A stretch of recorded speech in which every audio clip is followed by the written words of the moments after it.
Kot sem že pred filmom povedala, je z nami gospa Zoja Skušek, indiologinja, a se reče tako? Ja, sam jaz nisem. Ja, ampak pravzaprav, če gledamo po Cobisu, pa tako je res toliko naslovov, pri katerih ste povezani z Indijo, da se mi zdi, da bi kar lahko vsaj za ta krog rekli indiologinja. Ta film je tako en zelo čuten film, pa ne samo zaradi te hrane, ki jo ves čas, ki je pravzaprav gonilna sila celega filma, ampak tudi zaradi načina pripovedi, ne, ker je tako, ti bližnji posnetki pravzaprav nam tako čutno pričarajo eno atmosfero, no, indijsko, vsaj meni, ki nisem bila v Indiji, se tako zdi. Ampak mislim, da bi bilo, da to čutnost še bolj občutimo fino, če bi nam pred na začetku malo povedali o Indiji, kakšne tiste podatke, ki so pravzaprav bistveni za razumevanje, ker je to pač en zelo drugačen svet od našega.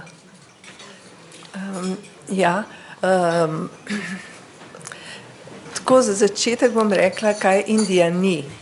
Indija ni Taj Mahal in Indija ni joga. Ne?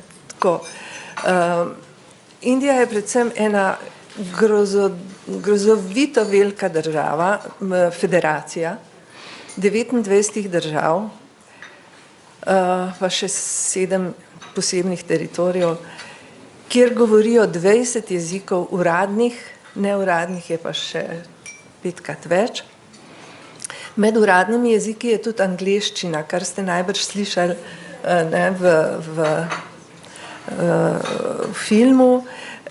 In ta angleščina se je zelo nekako prepleta v vseh jezikih, ne samo v maratiju, ki ga tle govorijo, ampak tudi v drugih jezikih. Zelo veliko je teh angleških besed, bodi si za tehnične reči, ampak tudi, kot ste slišali, ne, za hvala lepa, aunty, ne, tako tudi te čist domače reči. In to, kar je bilo že 1000-krat rečeno, ampak jaz bom še enkrat ponovila, Indija je res dežela razlik. Ne samo razrednih, bogati, revni, medkastnih, visoke kaste, nižje kaste, nizke kaste in zunaj kaste.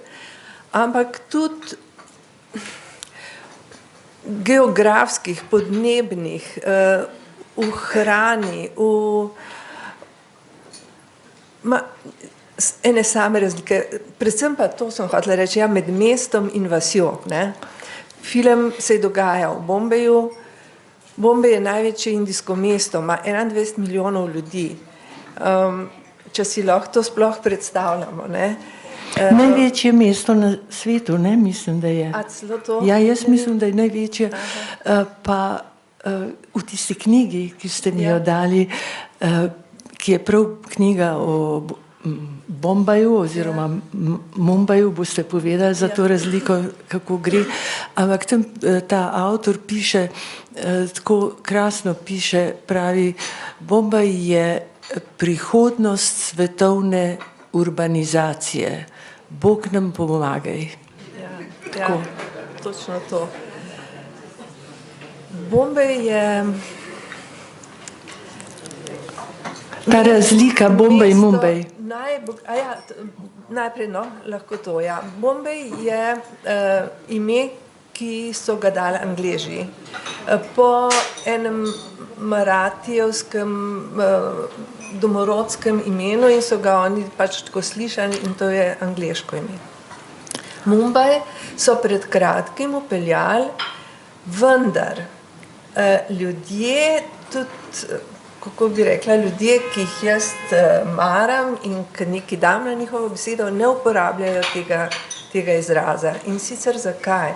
Zato, ker je to ime vpeljala ena stranka, ki je skrajno desna hinduistična stranka. In pač to pa potegne ene konotacije za sabo in zato ljudje, ki nekako niso nacionalisti, hindujci samo ali pa nočijo biti nacionalisti, ne uporabljajo imena Mumbaj, ampak Bombaj še zmerom. Drugače sem pa to hotela reči. Bombaj ima največ bogatašev v Indiji, zato ker so tam banke. Ima pa tudi enega največjih slamov na svetu, ne samo v Indiji, tudi Južna Amerika zraven. Tako da tale družina, ki jo mi vidimo, je tako približno srednji sloj. Je to v neki kasti? Jaz ne vem, kaj, zdaj, to je mesto, tukaj se kaste malo manj vidijo. Kot najbrž veste, bramini nosijo ta bel trak, spodaj na koži na kožo, pod majico, pod srajco. In ta gospod ni bil nikoli tako slečen, da bi se dal videti, a ima ta trak ali ne. Ampak jaz mislim, da to so pač ena od višjih kast, sigurno je. Tako ta družina, mož, žena in hčerka, kot ta gospod, ki je vdovec. Zdaj, najbrž ste gotovo brali po časopisih, kakšen velik gospodarski razcvet doživlja Indija.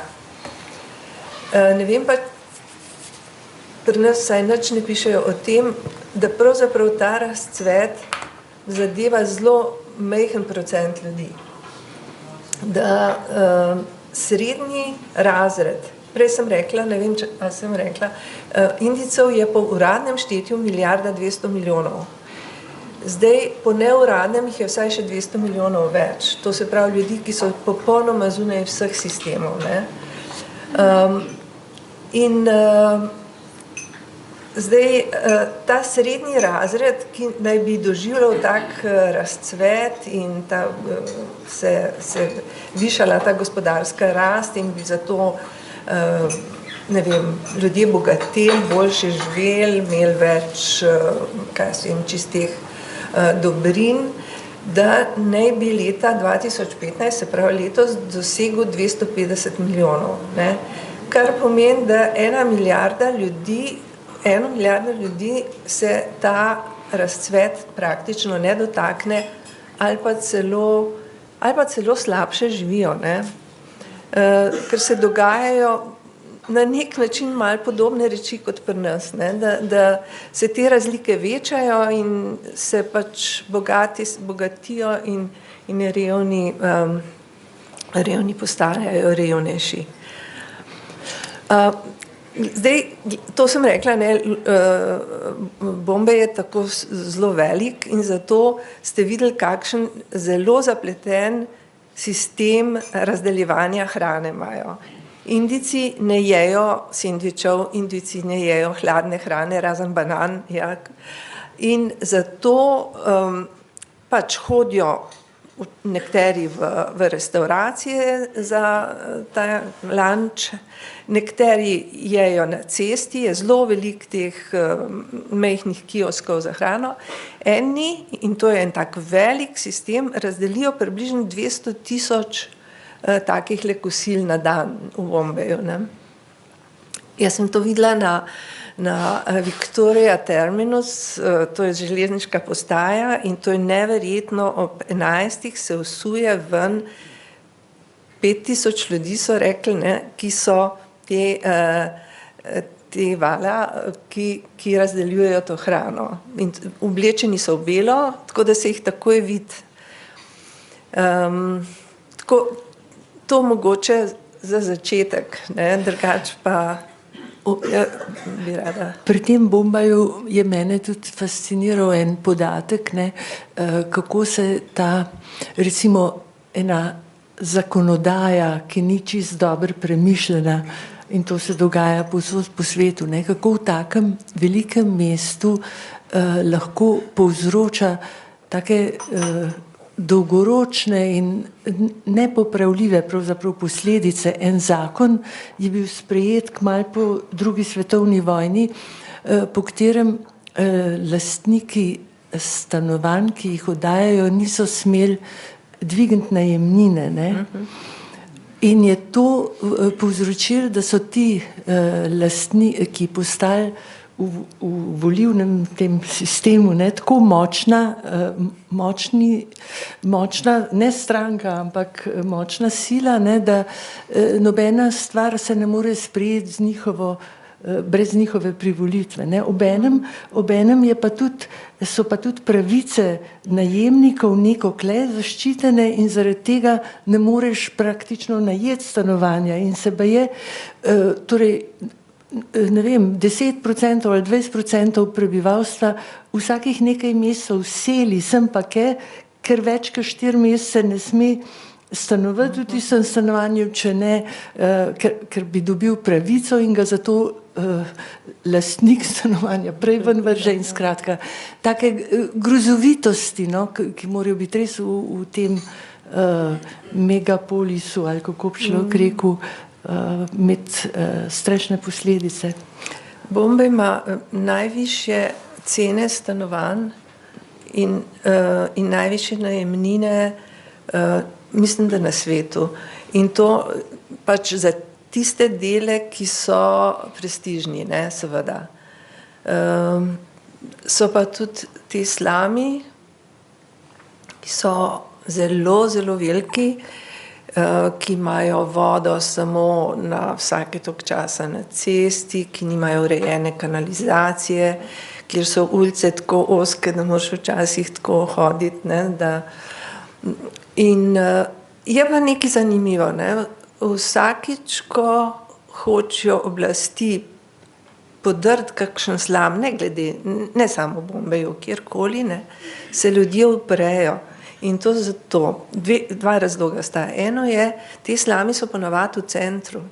In ljudje, ki živijo v slamih, dobivajo ta priložnostna dela, ki so vezana na center mesta v resnici, ne. To je ena razlog, drug razlog je pa, da se v slamih nekako vzpostavi ena velika mreža socialna, si ljudje pomagajo.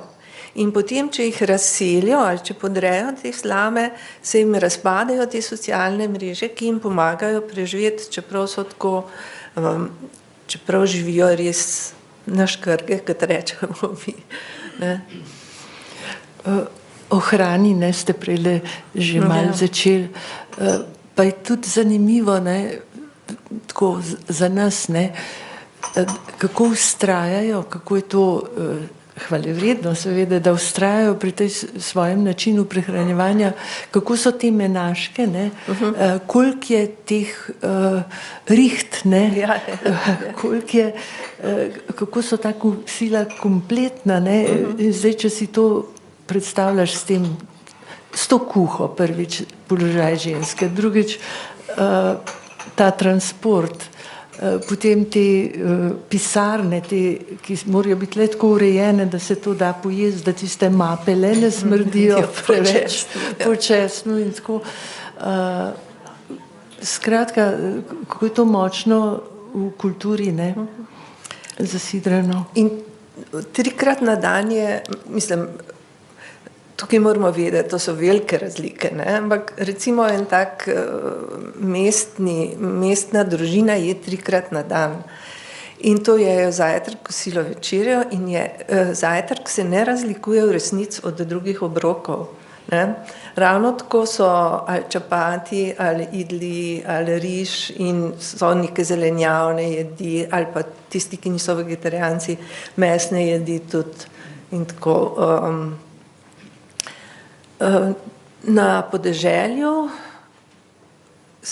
je pa tako, prav Maharaštra, tle, kjer je glavno mesto Bombaj, zanjo je značilno, ali kaj, to je tako cinično rečeno, so značilni kmečki samomori.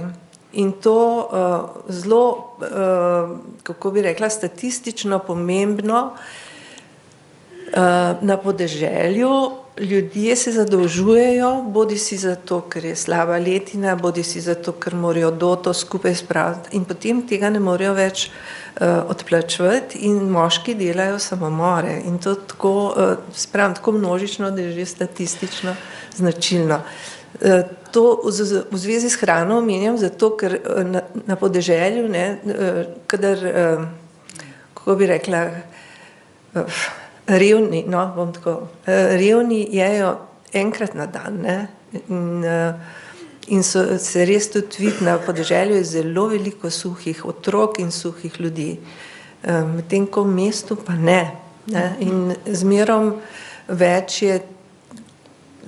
je debelih otrok, no, ampak to so zdaj že drugi problemi. Ja, ampak tudi v tem filmu, ne, imamo samomor brata, ne? Ker ni bil dovolj uspešen. Ker ni bil dovolj uspešen. Imamo tisto gospo, ne, ki je skočila z tega. Tako da ta pritisk, ne, je najbrž... Mislim, da je malo drugač kot na Kitajskem ali pa na Japonskem, kjer je ta pritisk po uspešnosti. Mislim, da so tukaj bolj ta velika razočaranja.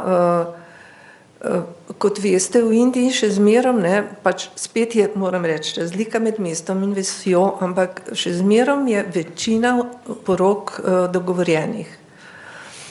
Kar pomeni, da se pač ujamejo ali pa ne ujamejo, pravzaprav tako kot pri nas, ne, ampak je pa ena inštitucija povezana s temi porokami in to je DOTA.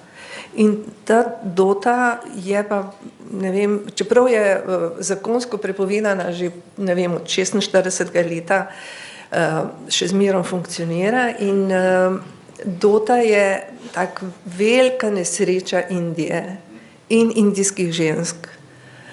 Ne vem, to mogoče je pa vendarle ena reč, ki jo mogoče ne poznate in to je, da je v Indiji spet bom rekla, statistično pomembno manj žensk kot moških. In to zakaj? Zato, ker deklice ali bodi si, kako bi rekla, ubijajo po rojstvu ali pa zdaj, ko je pač so te tehnološke možnosti, pa delajo spolno selektivne abortuse. In to se zdaj dogaja. In demografi so opozorili na to, to ni samo Indija, to je tudi Kitajska in ne boste verjeli tudi Kosovo, Makedonija in Albanija. Ne? Tako normalno povprečje je približno 51% dečkov na 49% deklic in to je povprečje, ki velja recimo za Afriko, za Evropo, za Ameriko, medtem ko ne za Vzhodno Azijo. In kakšne ima to posledice? Je zdaj že toliko časa, da se te posledice lahko čutijo? Leta 50 pravijo, da bo v Vzhodni Aziji ena velika količina, ki gre v milijone moških, ki bojo odveč. Ki bojo odveč, mislim v tem smislu, ne bojo dobili partnerce, in bojo mladi, revni, ker bogati seveda lažje dobijo, mladi, revni, nezadovoljni moški. Ne? In zdaj demografi ugotavljajo, kaj bi vse to lahko prinesli. Upajmo, da pač neko nezadovoljstvo, ki bo peljalo v dobre smeri, lahko pa ne. In zdaj, ne vem, če vas zanima, jaz sem se malo ukvarjala s tem, kako se na deželi znebijo teh deklic. Eno je to, kar je bilo tudi pri nas v 19. stoletju znano in Alenka Puhar je v svoji knjigi o tem pisala, da enostavno jih zadušijo. Ne?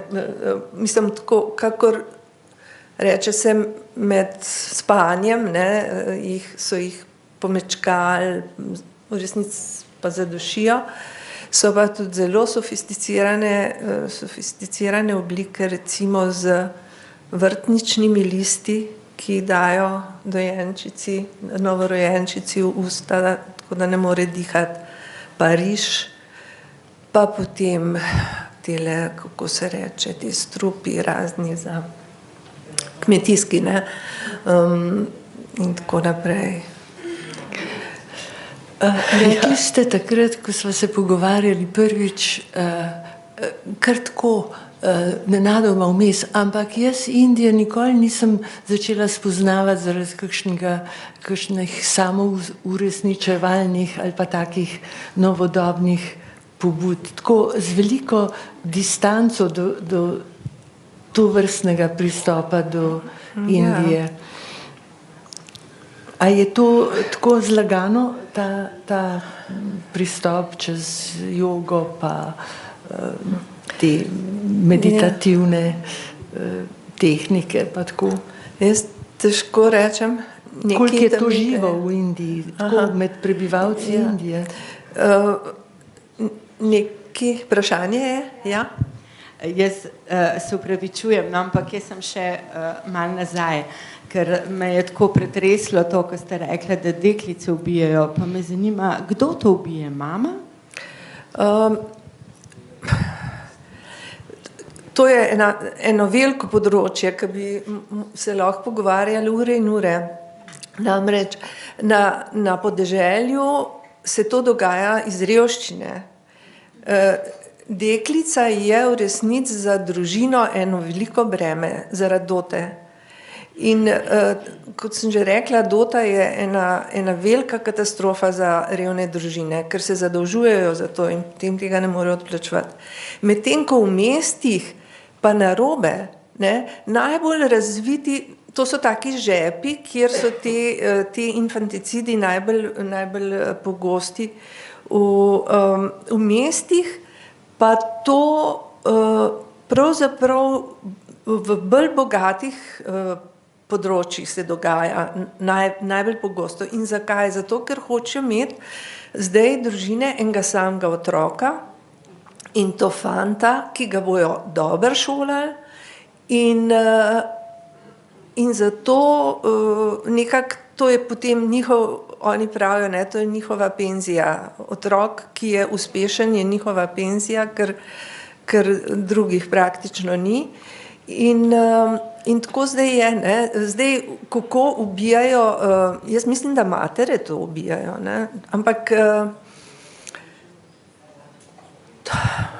to so številne družine, to je velika lakota, to so velike zadrege, tako da jaz moram reči, nisem dobila v mestih, pa v bolnicah sem dobila kontakte, medtem ko na podeželju ne, to je prepovedano in zato se ljudje bojijo o tem govoriti. Ampak obsojala pa jaz ne bi nikogar, to si ne morete misliti, kako živijo. Ja, sej mi nismo sposobni uživeti se v vse situacije, ki so jim ljudje izpostavljeni, to je čist nemogoče. V take situacije se ne moreš izpostaviti, ko imajo lahko te vrste posledice, to je... Ja. Pozdravljeni. Jaz vaju bom, če smem, odpeljala stran od te strašljive teme nazaj k filmu. Jaz namreč sem imela kar težavo razumeti konc tega filma.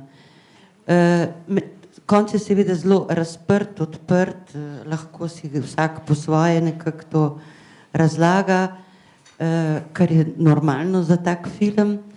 Ampak nekje sem zgubila nitko tam 3 kadre pred koncem, kjer se on odloči, da se vrne nazaj v to svoje stanovanje in ona proda, kot pravi, svojo zlatnino.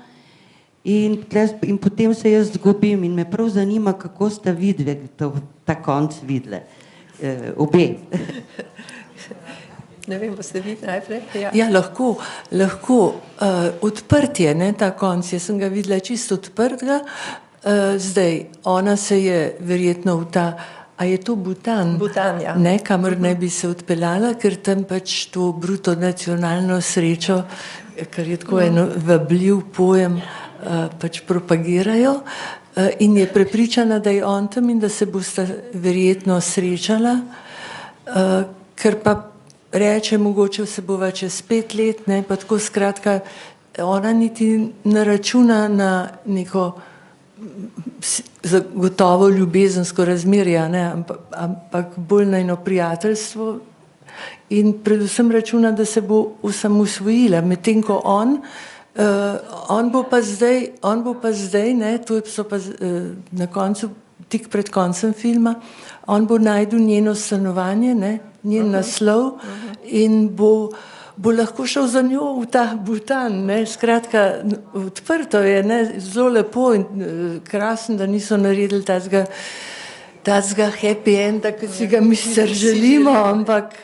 ampak film gre pa le majhen čez te naše, kako bi rekla, enostavne želje. Kako ste ga vi razumeli? Ja, ravno tako, ne, pač je zelo odprt konc, ona proda zlatnino,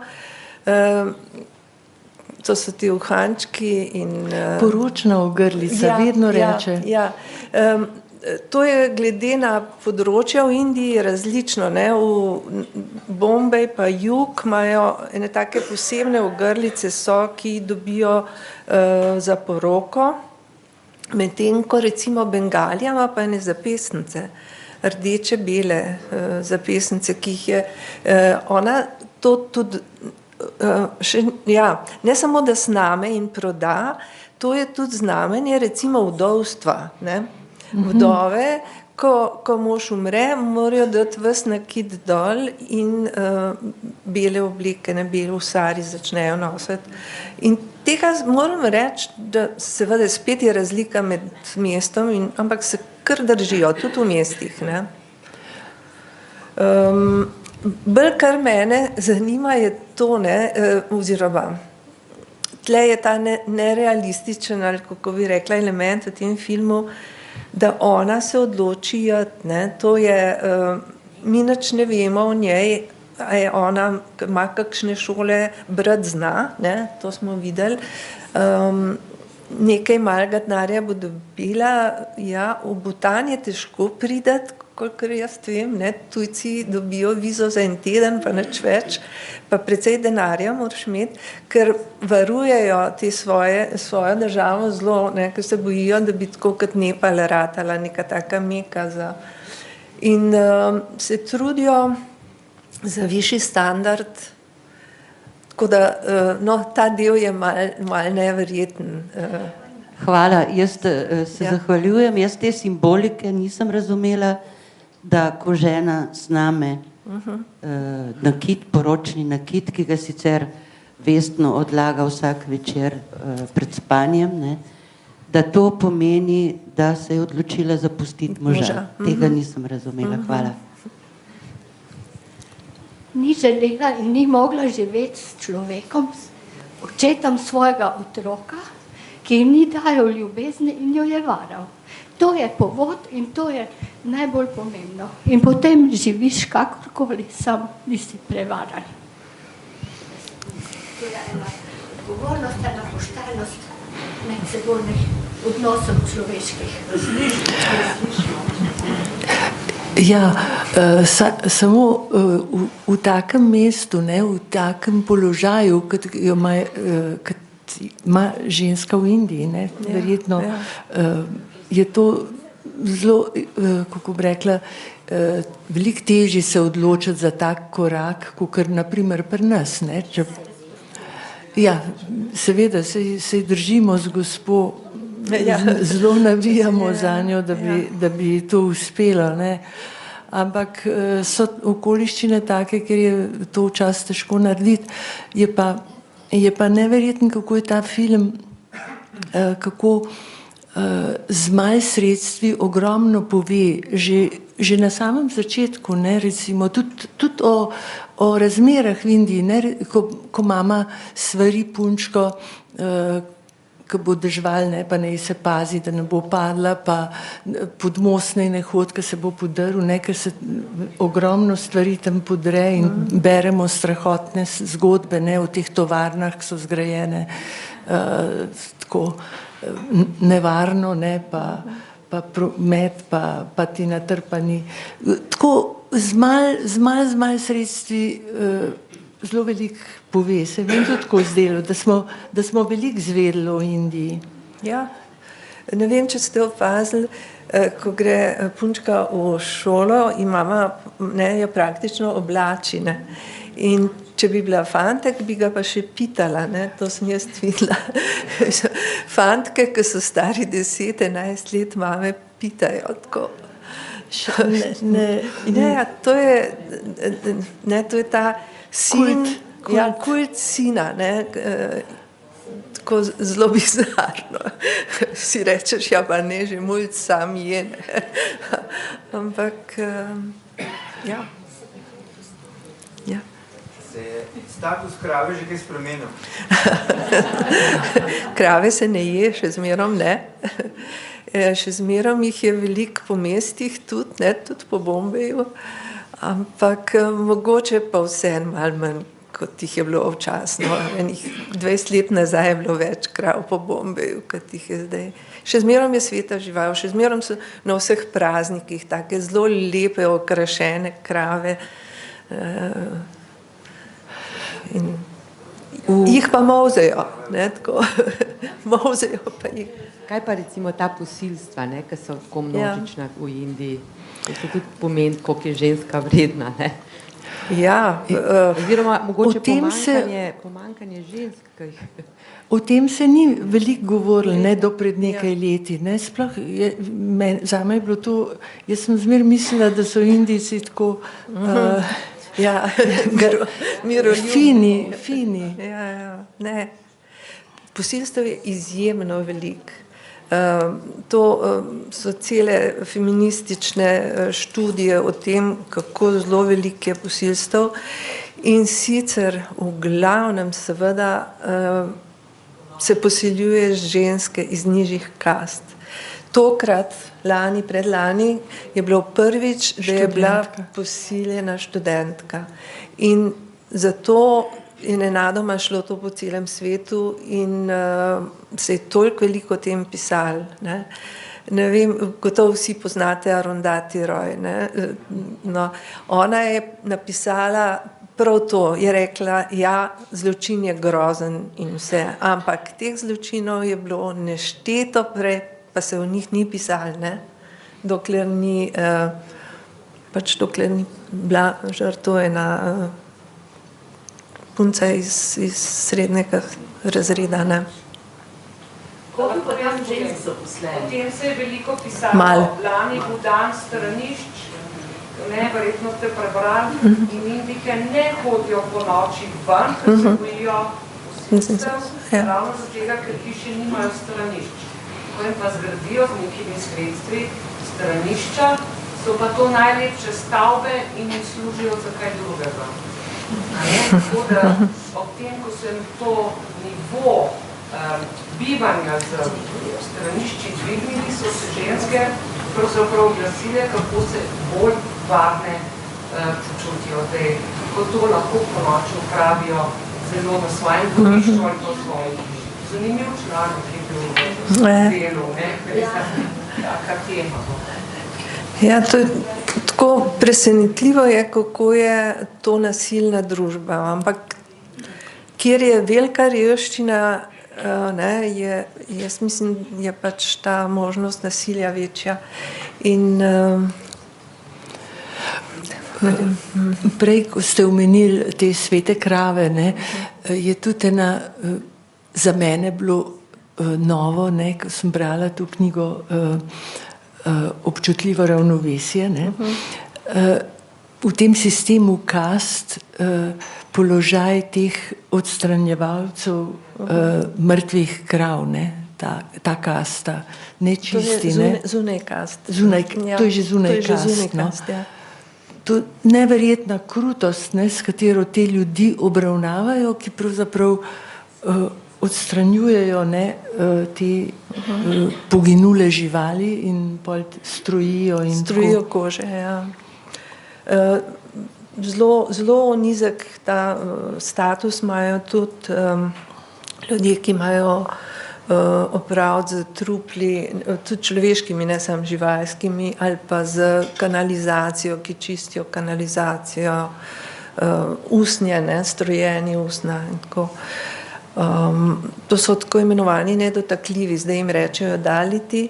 Včasih je bilo tako, zdaj se pač to le spreminja, ne? Niso smeli pri isti pipi vode natakati, morali so imeti metlo za sabo in so, ko so hodili, so morali pometati za sabo, da so to slabo karmo očistili. Ja.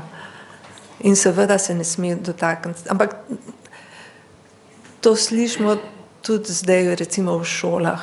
Ne? Zdaj, indijska ustava je ena najboljših ustav na svetu. Zmerom rečejo, Indija je največja demokracija na svetu. In je res, mislim, kar se tiče zakonov, to so v redu zakoni, kar se tiče enakosti, prepovedi kast, prepovedi dote, prepovedi infanticidov. Samo da tradicija je pa zelo močna in se zelo počasi te stvari spreminjajo. Kaj dela ustavno sodišče, se sprašujemo. Ja. Podkupnine je. Ne, ker ta sistem podkupovanja, ne, je pa korupcija je neverjetna. Korupcija je pa, pravijo, neverjetna. Mogoče se vmes še oglasil. Prosim. Mene po gledanju tega filma spominja na eno knjigo Kalkuta, ljubezen moja. Ta Kalkuta je seveda podobna Bombaju in si človek lahko ustvari vtis, kakšna gneča je med temi civiliziranimi ljudmi, seveda civiliziranimi na zelo poseben način. In pa to čustvo, ki je vse skozi teklo na platno, ne? Mislim, da je bistvo človeškega življenja in koliko smo osiromašeni za čustva, zato ker smo industrijsko preveč vklopljeni v neke sisteme, človek je bolj reven na življenju. To je vtis, ki sem ga zdaj na kratko sporočil vsem, ki smo ta film gledali. Hvala. Sej to se tako lepo v tem filmu vidi tudi, ne, s temi pismi, ne, ki pravzaprav ena oblika, ki je danes čisto preživeta, se praktično ne pišemo več, ne, taka skopa pisemca, ki zbudijo toliko, ne, odprejo, razprejo prostor, razmišljanje na vse načine. Ta film ima res eno zelo humano, ne, sporočilo tega filma. Ta pisemca govori o taki veliki osamljenosti, ne, pri obeh. V tej gneči. V tej gneči, ja. V tej grozni gneči, ki je tako včasih bi kar upil, ker ne moreš več vsega tega hrupa prenesti in ljudi in to. Pa so take male oaze, ne. Čustva pa čutnost, ne. Lepo, ne, tisti prizori, ko žena začne slutiti, da jo mož vara, pa to perilo, ne, von perila, to so krasni taki načini, ne, pripovedovanja zgodbe. Ta film, to se pravi režiser tega filma, je že nekaj dokumentarnih filmov naredil oziroma nekaj filmov, potem je pa hotel delati en dokumentarni film o delovanju dostavljanja hrane opoldne. In je začel stvar raziskovati in takrat je prišel do teh finih kratkih stikov pri tej dostavi raznih stvari in tako se je pa odločil, da je napisal scenarij. In imamo zdaj ta film, mimogrede povem, mogoče ste opazili pri napisih, ne, teh koproducentov je bilo zelo veliko evropskih, saj pravzaprav vi ste rekli, to je evropski film, namreč za evropsko publiko, ne. No, ampak Sodelovala sta tudi Dani Stanović, avtor filma Nikogaršnja zemlja, in Čedomir Kolar, to je pa en producent bosanski, ki živi v Sloveniji, in smo upali malo, da bo danes lahko prišel, ampak ni v Sloveniji, tako da on bi nam lahko fino kaj povedal, kako so to, kako je ta film pravzaprav nastal, kako je bil posnet. Lahko še jaz nekaj vprašam. Prebrala sem, da režiser ni želel filma prijaviti za Oskarja. Ali to zatega, da ne bi film pravzaprav izgubil to subtilnost, če ga ti prijaviš za Oskarja? Ja, tega ne vem, ne. Ja, zanimivo, ampak to se je že zgodilo, ne? Tudi prej, da niso ljudje hoteli, da se utac. Ja, ker je to je zelo nov film, kot so večinoma naši filmi, če se lahko pohvalim. In no, skratka, ta film je nastal s sodelovanjem Evrope, stal je $100 milijonov, ampak je zelo hitro bil denar povrnjen, mislim v 2 tednih že v Indiji, potem je pa tudi Amerika je kupila pravice za predvajanje, kar je najbrž redkost, ker so dosti samozadostni. Še to mogoče, so zračunali, koliko se takih napak zgodi. 1 na 6 milijonov dostav, ne? Tako redke so te in to kljub temu, da je večina teh ljudi nepismenih, ne? In imajo posebne oznake na teh menažkah, ki so barvne in tudi neka znamenja, ne? Včasih so številke, no, včasih so pa tudi kakšna znamenja, ki je to zelo kompliciran. Ti moraš na enem kraju vse ta kosila nabrati, ne? Potem jih moraš pa prepeljati na drug kraj in spet razdeliti, ne? Ja. In so tako, imajo zelene pa rdeče pike, pa križce, pa črtice, pa tako gor. Ja, prosim. Opazil, kaj je bilo v uni restauraciji noter, ker se je on pogovarjal z tista drug. Šajk. Točno gor je bila desno v nekem regalu, točno taka potrola, kot je imel. A res, to ste opazili, bravo, kakšen natančen, oster pogled. Jaz sem vedno te menažke gledala, pa nisem... Ja, gotov so namenoma naredili, ampak nas je preveč kaj drugega zanesli, ne, takele površne gledalce. Ja, tam v tisti restoran.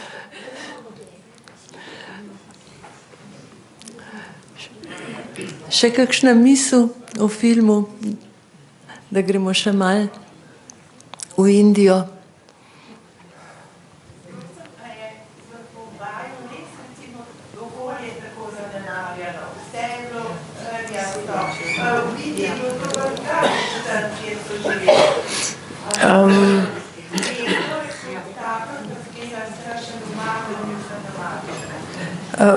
Indija ima monsume in to je ta zadeva, da zgleda vse malo zanemarjeno, ker to je res taka vlaga, ne, dvakrat na leto pravzaprav, ne, enkrat malo dalj časa, enkrat malo manj, da vsaka stvar, zelo hitro se fasade dobijo te plesni gor, zelo hitro se vse, kar je železnega, zarjavi, tako da ni nujno, ne, da je to znamenje zanemarjenosti, tega se hitro navadiš in ti ni več zoprno, ne, oziroma to ni znamenje revščine, bom tako rekla, ne.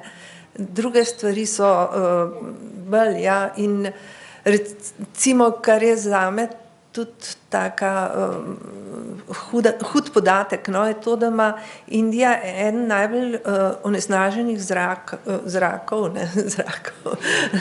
na svetu. Poleg kitajskih mest so indijska mesta zelo, zelo onesnažena in jaz imam slučajno pač v familiji nekoga, ki se ukvarja s tem merjenjem in pravi, da na 3000 metrih v Indiji nad mesti je taka onesnaženost kot pri nas na tleh. Ne, za temi mikrodelci, ki so najbolj škodljivi. In potem še nekaj, no, zelo je v porastu rak pri ženskah. Zdaj rak pljuč. In pri nas je to znamenje kajenja, ne, ker pač ženske zmerom več kadijo. V Indiji so pa gruntali, ker ženske ne kadijo v glavnem. Ne. Je pa to, da kuhajo na odprtih ognjiščih ali pa s kerozinom. In oboje je to tako zelo, ima velik saj in to 3-krat na dan dihajo. In zelo narašča rak pljučno. Zlasti na podeželju. Če se vrnemo še malo k filmu, ker imamo tle to zgodbo, dve paralelni zgodbi, ne, pa pomen pa lepota tega lika Šajka, ne, ki vdre v to življenje tega dolgočasnega gospoda, ne, urejenega, racionalnega, zagrenjenega tudi. Ta lik je nekaj tako svetlega, optimističnega in se mi je zdelo, da ima tudi en tak pomen enega optimizma, da se ljudje da imajo eno prihodnost. Da se premika, ne, na dobro. Zdaj pa ne vem, a je to čisto dramaturška taka finta, ali lahko upamo. To se pa jaz ne bi upala odgovoriti. Kaj pravite? Kaj pravite?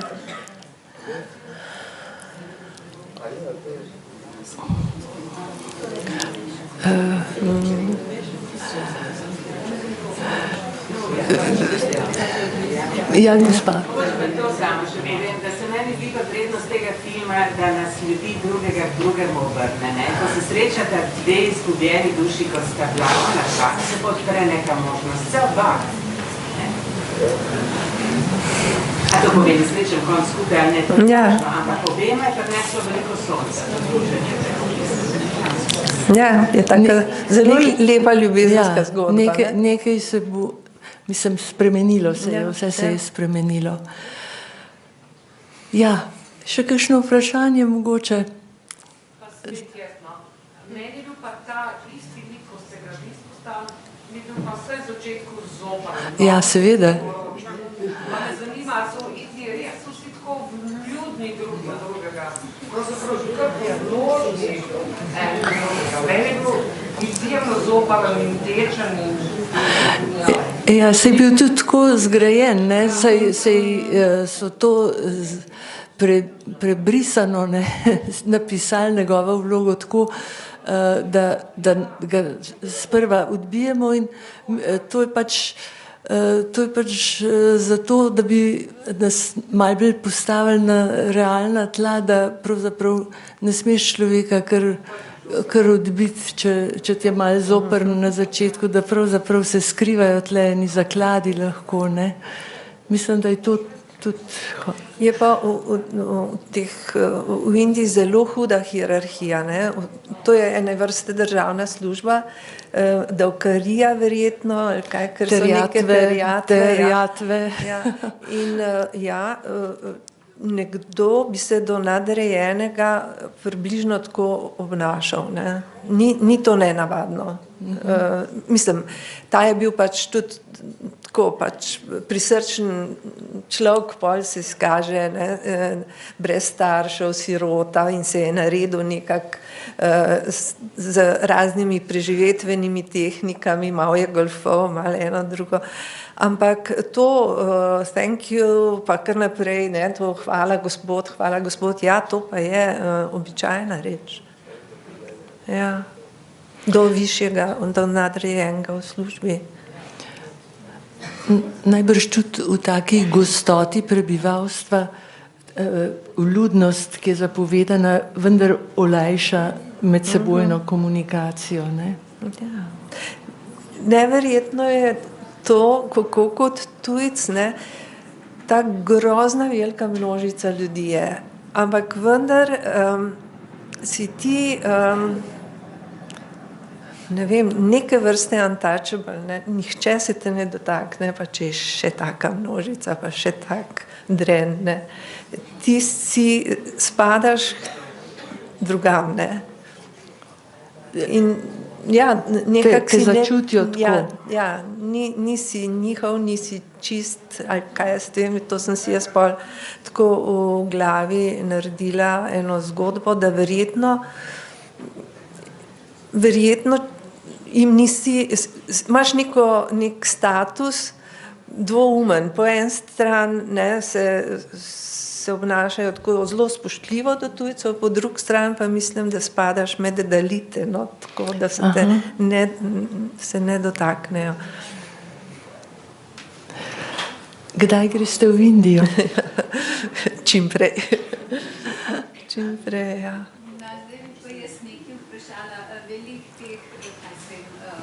Spremljam te popotnike, ko hodijo in spet se vračajo v Indijo.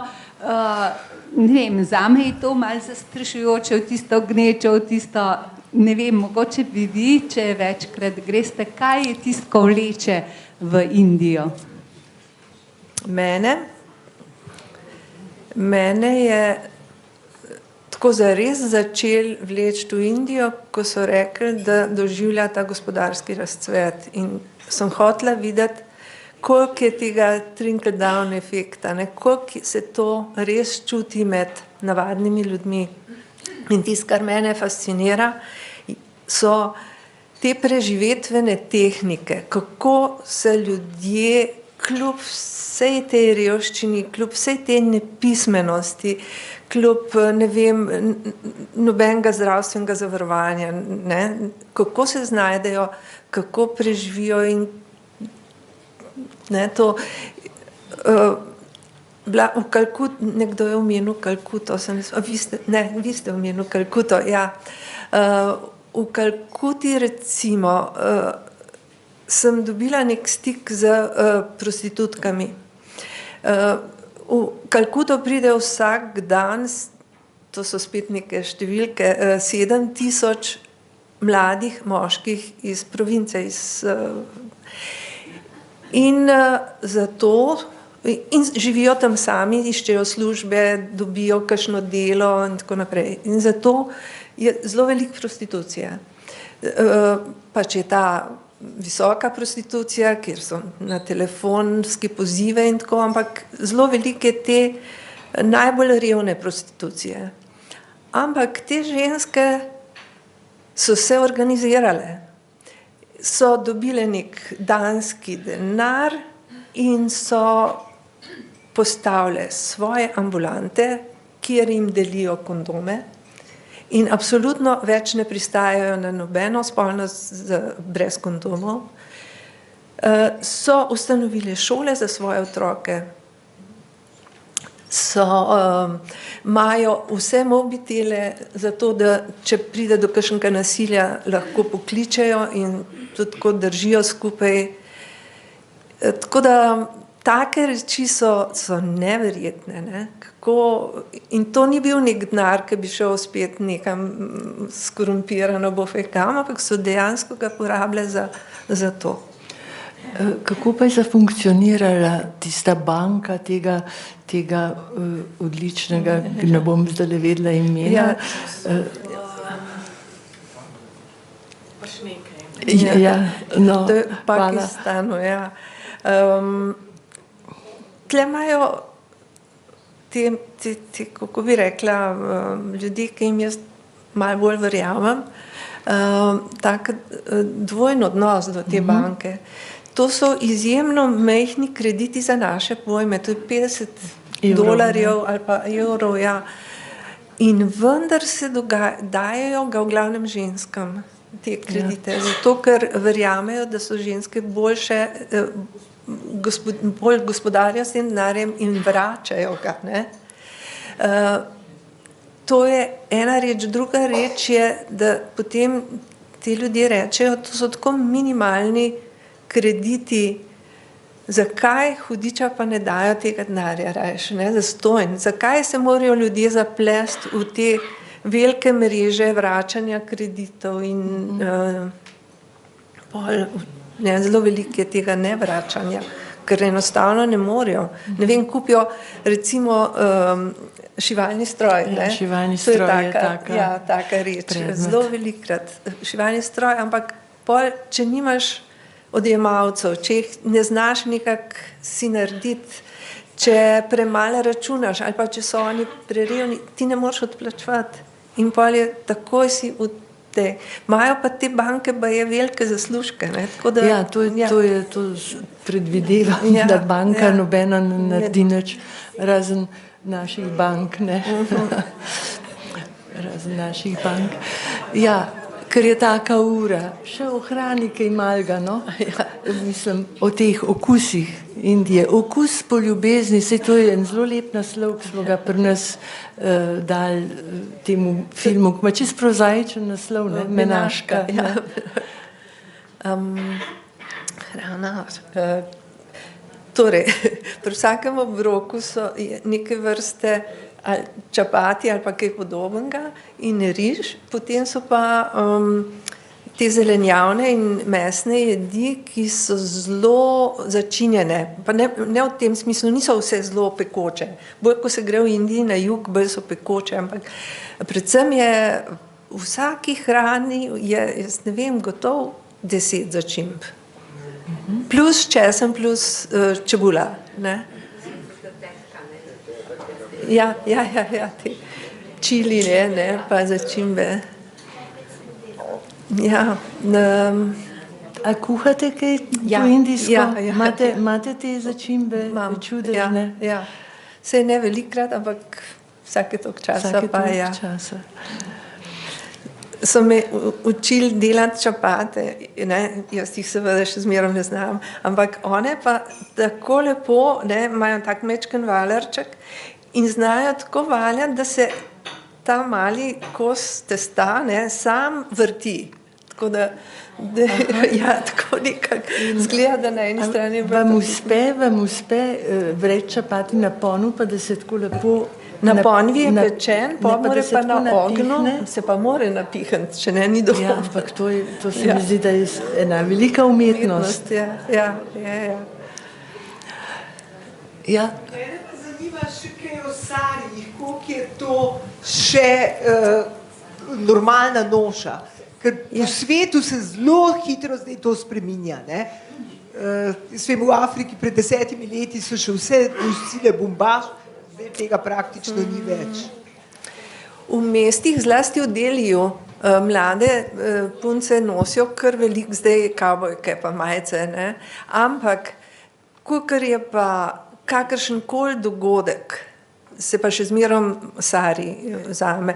In recimo v Bombeju se zelo veliko nosi to, kar je ona imela šalvar kamiz. In je zgoren del, ki je tako približno do kolen, spodaj so pa ene take dosti široke hlače, ki so tako za zadrgant, imajo vrvico. Ampak sari se še kar veliko nosi. Sploh pa se pravim za slovesne priložnosti in so prekrasni. Ni nujno. Ne. Če imaš denar, je svila, če ne, pa bombaž. Ja. In kadar so te njihovi prazniki, recimo, če je morje, ne, če so taka mesta, da je morje, grejo ponavadi ob sončnem zahodu na to obalo in takrat pride zelo ogromne množice ljudi in je to tak pogled, ker imajo ženske sarije in so vseh možnih barv, sam ne črni in rjavi, same žive barve in so prekrasni, so res. Ženske so kot vile, kot kraljice, ne vem, plavajo tako, moški pa niso zločitni, mi je žal. Ja, tudi ta igralka tega filma je imela eno posebno milino, ki je čist svojska, edinstvena. Je kar komplicirano, to je 6 metrov blaga. Ja, in to gre tako, najprej je treba znati, spodaj je treba imeti podkrilo in to ne na elastiko, ampak na vrvico, zato ker mora biti še kar orang zadrgnen, zato da si sari zatlačeš, to ti drži. Potem tle je 6 gub in potem greš enkrat čez in tako jih kar komplicirano. Pa počutje?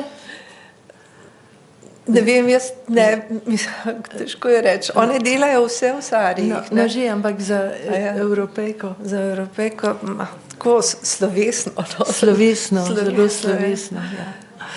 Lepo, če so te nijanse vse, do slovesnosti, to smo že malo izgubili. Ja, smo tako.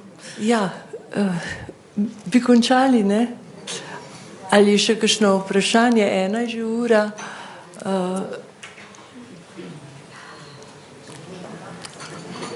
Jaz se vam zahvaljujem, da ste prišli in prihodnjič imamo spet en nov film. Hvala.